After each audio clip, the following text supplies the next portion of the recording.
இந்த மாதிரி தோற்றத்தில் வேறு எந்த ஊர்லேயும் போய் நீங்கள் இந்த மாதிரி குதிரை பார்க்கவே முடியாது. ஆனால் வணக்கம்ண்ணே. வணக்கம். உலக புகழ்பெற்ற திருவாரூர் ஆழித்தேரில் குதிரைகள் வைப்பாங்க. அந்த குதிரையோட சிறப்புகள் சொல்லுங்கள். அதாவது எல்லா ஊர்லேயும் 2 குதிரை தான் வைப்பாங்க. இந்த ஊரில் ஆழித்தேருங்கிறது வந்து மிகப்பெரிய தேர், உலகத்தின் பழமையான தேர். இந்த தேரில் பார்த்தீங்கன்னா 4 குதிரைகள் இடம்பெறும். இந்த 4 குதிரையை இயக்கிறது யாருன்னு பார்த்தீங்கன்னா பிரம்மா உட்காந்து 4 கடவுள் தான் இந்த குதிரைகளை இயக்குவார். இதை வந்து 4 வேதத்துக்காக 4 குதிரைகளும் 4 வேதத்துக்காக 4 வடங்களும் இந்த ஊரில் கூறப்படுகின்றன. இது பழமையான வார்த்தை. இது ஆகையால் இந்த குதிரையோட நீட்டம் பார்த்தீங்கன்னா கிட்டத்தட்ட 26 அடி நீளம் கொண்ட அந்த குதிரை மிக கம்பீரமான குதிரையாக இருக்கும். நீங்கள் இந்தமாரி தோற்றத்தில் வேறு எந்த ஊர்லேயும் போய் நீங்கள் இந்தமாரி குதிரை பார்க்கவே முடியாது.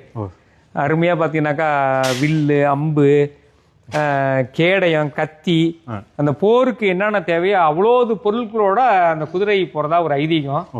அவ்வளோது அம்சமாக இந்த நம்ம திருவாரூரை சேர்ந்த நெட்டிவேலகளத்தர் கண்டியர் குடும்பத்தினர் வந்து கிட்டத்தட்ட 3வது தலைமுறையாக அந்த குதிரையை எடுத்து சிறப்புற செஞ்சுக்கிட்டு இருக்கிறாங்க. ஓகே. இது அவங்க வந்து காசு பணம்லாம் பெருசு பாராமல் இந்த ஊருடைய பெருமை காக்கிறதுக்காக இந்த குதிரையை வந்து கிட்டத்தட்ட 1 மாதத்திற்கு மேலாக முயற்சி பண்ணி ஒரு அழகிய குதிரையை உருவாக்கியிருக்காங்க. ஒவ்வொரு பொருளையும் சேகரித்து அந்த பில்லர்கள்லாம் அப்படியே பறக்கிற மாரி. ஓகே.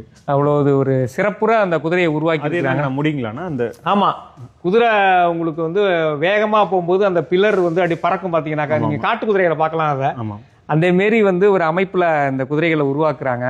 மிக பிரம்மாண்டமான குதிரை, 7 அடி உயரம் கொண்டது. இது 26 அடி நீளம் கொண்டது.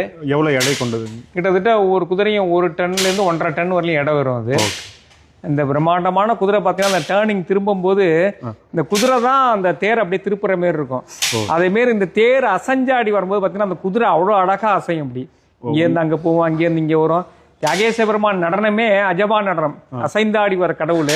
இவருடைய தேரும் பார்த்தீங்கன்னா மற்ற ஊர் மேலாம் தடன்னு ஓடாது, அப்படியே இருந்து அசைஞ்சாடி இந்த தேர் வரும்.